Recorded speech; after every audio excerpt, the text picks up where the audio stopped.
ಮಹಾರಾಜ ಏನ್ ಮಾಡ್ತಾನೆ, ಅವನು ಹೋಮ ಮಾಡಿದಾಗ ಶಿವನ್ಗೆ ಆಮಂತ್ರಣ ಕೊಡಲ್ಲ.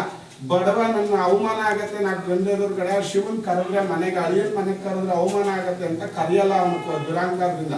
ಆದ್ರೆ ಶಿವ ಪಾರ್ವತಿಗೆ ಹೇಳ್ತಾನೆ, ನೀನು ಹೋಗ್ಬೇಡ, ನಿಂಗೆ ಅವಮಾನ ಆಗತ್ತೆ, ನಾನು ಇಲ್ಲದೆ ಇರೋ ಜಾಗಕ್ಕೆ ಗಂಡನ್ ಬಿಟ್ಟು ಹೋದ್ರೆ ತಪ್ಪಾಗತ್ತೆ, ನೀನು ಹೋಗ್ಬೇಡ ಅಂತಾನೆ.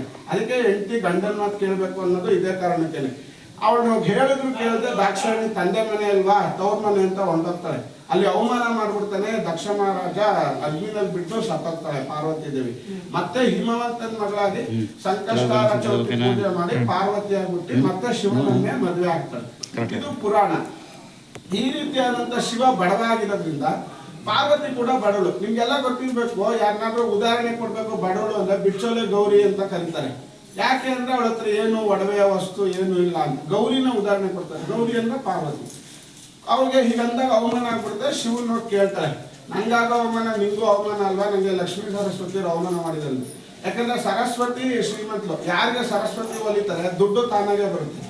ಯಾರ ಹತ್ರ ಲಕ್ಷ್ಮಿ ಇರ್ತಾಳೆ ಸರಸ್ವತಿನೂ ಬರ್ತಾಳೆ, ಎಲ್ಲವನ್ನೂ ಪಡಿಬಹುದು ಜೀವನದಲ್ಲಿ ಅಲ್ವಾ. ಇದು ಸತ್ಯ.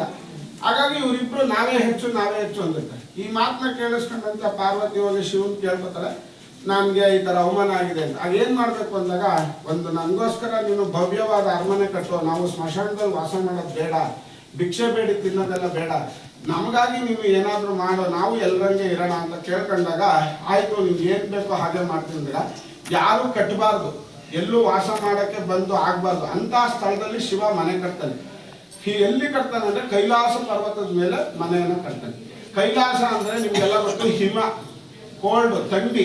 ನಮ್ಗೊಂಚೂರು ಥಂಡಿ ಗಾಳಿ ಬಂದ್ರೆ ಚಳಿ ತಡ್ಕೊಳಕ್ಕಾಗಲ್ಲ. ಅಂತದ್ರಲ್ಲಿ ಶಿವನ್ ಕೈಲಿ ಮಾತ್ರ ತಡೆಯುತ್ತೆ. ನಾರಾಯಣ ಬ್ರಹ್ಮನ ಕೈನಲ್ಲಿ ಆ ಕೋಲ್ಡಲ್ಲಿ ವಾಸ ಮಾಡಕ್ ಆಗಲ್ಲ. ಅಂತ ಜಾಗದಲ್ಲಿ ಏನ್ ಮಾಡ್ಬಿಡ್ತಾನೆ, ಶಿವ ಮನೆ ಕಟ್ಬಿಡ್ತಾನೆ. ಆಗ ಕಟ್ಟಿದ ಮೇಲೆ ಗೃಹ ಪ್ರವೇಶ ಮಾಡ್ಬೇಕು.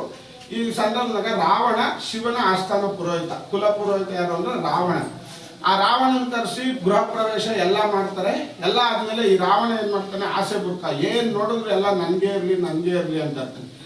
ಸರಿ ಅಂದ್ಬಿಟ್ಟು ಒಳ್ಳೆ ತುಂಬಾ ಚೆನ್ನಾಗಿ ದೊಡ್ಡ ಭವ್ಯವಾದ ಅರಮನೆ ಕಟ್ಟಿರ್ತಾನೆ. ಗೃಹ ಪ್ರವೇಶ ಹೋಗುತ್ತೆ. ಎಲ್ಲ ಮುಗಿದ್ಮೇಲೆ ಸಂಭಾವನೆ ಕೊಡೋ ಸಂದರ್ಭದಲ್ಲಿ ಏನ್ ಮಾಡ್ತಾರೆ, ರಾವಣ ಹಠ ಇಟ್ಕೊಂಡು ಕೂತ್ಬಿಡ್ತಾನೆ. ನನ್ಗೆ ಸಂಭಾವನೆ ಕೊಡ್ಬೇಡ, ದುಡ್ಡು ಮಾಡಿಸಿದಕ್ಕೆ ಈ ಮನೆನೇ ಕೊಡು ನೀನು ನನ್ಗೆ ಅಂತ ಹಠ ಇಟ್ಕೊಂಡು ಕೂತ್ಬಿಡ್ತಾನೆ. ಬೇಗ ಕೊಡೋನು ಶಿವ. ಎಲ್ಲರಿಗೂ ನಾರಾಯಣ ಅಥವಾ ಬ್ರಹ್ಮ ತುಂಬಾ ವರ್ಷ ತಪಸ್ಸು ಮಾಡಿದ್ರೆ ಮಾತ್ರ ಅವರೆಲ್ಲ ಒಲಿಯೋದು. ಆದ್ರೆ ಶಿವ ಕೇಳಿದ ತಕ್ಷಣ ಕೊಟ್ಬಿಡ್ತಾನೆ. ಆ ತರ ಕೊಟ್ಟು ಅವನ್ನ ಬೋಳಾಶಂಕರ ಅಂತ ಕರೀತಾರೆ. ಅಂದ್ರೆ ಏನು ಇಲ್ಲ ಅವನ ಹತ್ರ ಅಂತ. ಈ ರೀತಿಯಾದ ಸಂದರ್ಭದಲ್ಲಿ ಇಕ್ಕಟ್ಟಿನ ಪರಿಸ್ಥಿತಿಯಲ್ಲಿ ಶಿವ ಸಿಕ್ಕಾಕೊಂಡ್ಬಿಡ್ತಾನೆ. ಇಲ್ಲಿ ರಾವಣನಿಗೂ ಕೊಡ್ಬೇಕು, ಆ ಕಡೆ ಪಾರ್ವತಿಗೂ ಕೊಡ್ಬೇಕು. ಪಾರ್ವತಿನೂ ಹಠ ಬಿಡಲ್ಲ, ರಾವಣನೂ ಹಠ ಬಿಡಲ್ಲ. ಏನ್ ಮಾಡೋದು, ಇಂಥ ಸಂದಿಗ್ಧ ಪರಿಸ್ಥಿತಿ ಬಂದ್ಬಿಡ್ತಲ್ಲ ಅಂತ ಹೇಳಿ ಯೋಚನೆ ಮಾಡಿದಾಗ, ಆಸೆ ಬುರ್ಕ ಯಾರು, ರಾವಣ. ಆಗ ಯೋಚನೆ ಮಾಡ್ತಾರೆ, ನೋಡಪ್ಪ ನನ್ಗೆ ಈ ಅರಮನೆ ಕಟ್ಟಕ್ಕೆ ಕಾಮಧೇನು, ದೇವಲೋಕದಲ್ಲಿ ಕಾಮಧೇನು ತುಂಬಾ ಅನುಕೂಲ ಮಾಡಿಕೊಟ್ಟಿದೆ, ನನಗೆ ಸಹಾಯ ಮಾಡಿದೆ. ನಾನು ಅದ್ರ ಸಹಾಯದಿಂದ ಈ ಅರಮನೆ ಎಲ್ಲ ಕಟ್ಟಿದ್ದೀನಿ. ನಿನ್ಗೆ ಹಸುನೇ ದಾನವಾಗಿ ಕೊಟ್ಬಿಡ್ತೀನಿ ಈ ಕಾಮಧೇನುನ.